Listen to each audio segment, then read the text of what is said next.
Un enlace químico es la interacción física, la fuerza que mantiene unidos a dos o más átomos en una molécula o compuesto.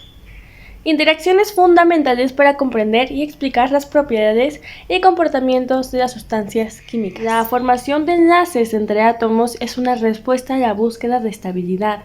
Esto generalmente implica lograr una capa de valencia completa, que es la capa más externa de electrones. Recordemos que el octeto de Lewis nos va a lograr una estabilidad completa del átomo. Y esto significa que cuando están ya estables ya no tienen la necesidad de reaccionar o de combinarse con otros átomos para poder encontrar este octeto de electrones, la capa completa. En la actualidad se reconocen tres formas distintas en interacciones electrónicas y enlaces de sustancias. Está el enlace covalente, enlace iónico y enlace metálico. El enlace covalente se va a formar cuando dos átomos comparten pares de electrones para alcanzar configuraciones electrónicas más estables. La fuerza que mantiene unidos a los átomos en un enlace covalente proviene de la atracción compartida de los electrones entre los núcleos atómicos. Los compuestos covalentes suelen formarse entre átomos no metálicos, es decir, la unión de dos no metales, y tienen propiedades como bajos puntos de fusión y de ebullición. Un ejemplo clásico de enlace covalente es la molécula de agua H2O. En esta molécula cada átomo de hidrógeno comparte un par de electrones con el átomo de oxígeno. El oxígeno tiene 6 electrones, como podemos ver, esto en su capa de valencia, y comparte un par con cada hidrógeno, logrando así que cada átomo de hidrógeno tenga su capa de valencia completa. Y así como tenemos nuestro enlace covalente en el agua, que si nos damos cuenta estamos hablando igual de dos no metales, hablamos de hidrógeno y de oxígeno. También tenemos otros ejemplos como podrían ser la unión del dióxido de carbono. El carbono es un no metal y el oxígeno de nuevo es un no metal. Y el metano, igual, el mismo caso, pero este es CH4, dos no metales, carbono e hidrógeno. En el caso del dióxido de carbono, podemos ver que el carbono comparte electrones con dos átomos de oxígeno, estableciendo enlaces covalentes dobles. Y en el caso del metano, el carbono va a compartir electrones con 4 átomos de hidrógeno, formando enlaces covalentes simples. Enlace simple porque los átomos nada más van a compartir un par de electrones, y doble cuando los átomos comparten dos pares de electrones. Después tenemos el enlace iónico, que nos habla de la unión que se establece mediante la transferencia completa de electrones entre átomos. Este proceso da lugar a la formación de iones cargados eléctricamente, uno positivo catión y otro negativo anión, que se atraen mutuamente debido a la fuerza eléctrica.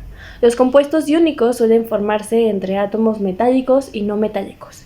Tienen altos puntos de fusión y ebullición y en estado sólido tienden a formar estructuras cristalinas. Tenemos como ejemplo el caso del enlace iónico del cloruro de sodio, NaCl. Estamos hablando, si nos damos cuenta, de nuevo de un no metal y de un metal. ¿Cuál es nuestro no metal? Es el cloro. El metal sería el positivo, sería el Na, el sodio. Nos damos cuenta que efectivamente tenemos dos cargas, entonces por esa razón, al igual que en la física, por ejemplo los imanes, se van a atraer estas dos cargas diferentes, positivo con negativo, y así es como se van a mantener unidas. Hablábamos del ejemplo del cloruro de sodio, NaCl, que es también conocido como sal de mesa. Este es un compuesto, el Na es el sodio, es un metal como decíamos, y va a ceder un electrón al cloro, al Cl, que es un no metal. Esto resulta en la formación de iones Na y Cl, que si recordamos, los iones son las cargas positivas y negativas, los cationes y los aniones de videos anteriores que ya habíamos mencionado.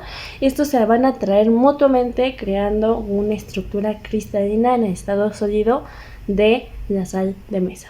Otro ejemplo sería el yoduro de potasio, donde el potasio va a ceder un electrón y como los electrones habíamos dicho que son cargas negativas, el potasio se está convirtiendo en un ion positivo, en un catión, y por lo tanto como el yodo está aceptando este electrón y el electrón es carga negativa, se está volviendo más negativo el yodo. Esto quiere decir que se está volviendo el yodo un anión, un ion negativo, y se van a unir mediante las fuerzas iónicas. Luego tenemos el mismo ejemplo pero con óxido de magnesio, donde el magnesio va a hacer lo mismo que el potasio en el ejemplo pasado, va a ceder un electrón al oxígeno y esto genera iones. El magnesio se convierte en un catión y el oxígeno se convierte en un anión y estos se combinan en una red cristalina. Entonces nos damos cuenta de la relación que existe. Los metales, que en nuestros ejemplos fueron el sodio, el potasio y el magnesio, van a estar cediendo electrones. Esto quiere decir que se van a convertir los metales en cationes y los no metales, que fueron el cloro, el yodo y el oxígeno en estos ejemplos, se van a convertir en aniones. ¿Por qué? Porque van a estar aceptando estos electrones y se van a unir por las fuerzas iónicas. Finalmente tenemos el enlace metálico, que se caracteriza por la delocalización de electrones en una nube electrónica que rodea los iones metálicos positivos.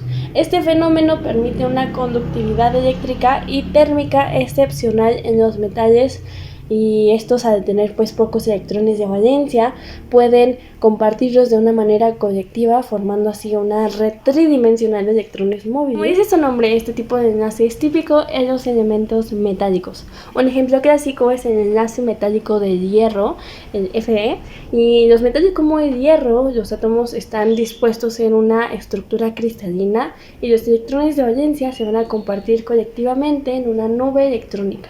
Estos electrones móviles permiten la conductividad eléctrica y térmica del metal. Otros ejemplos de enlace metálico pues incluye a todos los metales que vemos en nuestra tabla periódica, pero hablando específicamente del enlace del cobre, Cu, el cobre va a exhibir un enlace metálico donde los electrones están libres para moverse, lo que contribuye a su alta conductividad eléctrica.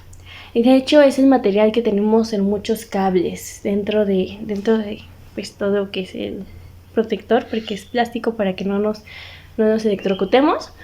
Está el cobre, que permite que pasen los electrones, porque finalmente la electricidad es el paso de los electrones. Y el aluminio pues también es un metal, y en este los átomos van a estar formando una red en la que los electrones pueden moverse libremente otra vez, dando paso a la electricidad, otorgándole al aluminio propiedades metálicas como la conductividad y maleabilidad. Les pongo una tablita que encontré en internet que me parece muy útil para poder recordar, siento yo lo más importante, que son que se une en cada tipo de enlace. Por ejemplo, en el iónico, que ya dijimos que se unen metales y no metales, donde recordemos que los metales van a adquirir forma de catión y los no metales van a adquirir forma de anión. Los covalentes, que van a ser la unión de no metales, donde se van a compartir electrones, y los metálicos, que como dice su nombre, se unen metales. Y esto creo que es lo más importante de este tema, y recordar que se va a unir nos va a dar la pista de cómo es que se va a comportar este enlace.